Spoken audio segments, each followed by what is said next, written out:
চট্টগ্রামে সনাতন জাগরণ মঞ্চের মুখপাত্র চিন্ময় কৃষ্ণ দাস ব্রহ্মচারীর গ্রেফতারকে কেন্দ্র করে সংঘর্ষে সহকারী পাবলিক প্রসিকিউটর সাইফুল ইসলাম নিহত হয়েছেন। মঙ্গলবার বিকেলে আদালত ভবনের প্রবেশমুখে এই হত্যাকাণ্ড ঘটে। আহত হয়েছেন আরও 6 জন। চিন্ময়ের মুক্তির দাবিতে সনাতন ধর্মাবলম্বীরা আদালত এলাকায় বিক্ষোভ ও পুলিশের প্রিজন ভ্যান আটকে রাখে।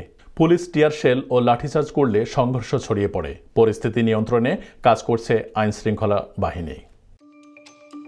বাংলাদেশে চিন্ময় কৃষ্ণ দাস ব্রহ্মচারীর গ্রেফতার নিয়ে ভারত গভীর উদ্বেগ প্রকাশ করেছে। ভারতের পররাষ্ট্র মন্ত্রণালয় বাংলাদেশ সরকারের প্রতি হিন্দু ও সংখ্যালঘু সম্প্রদায়ের নিরাপত্তা নিশ্চিত করার আহ্বান জানিয়েছেন।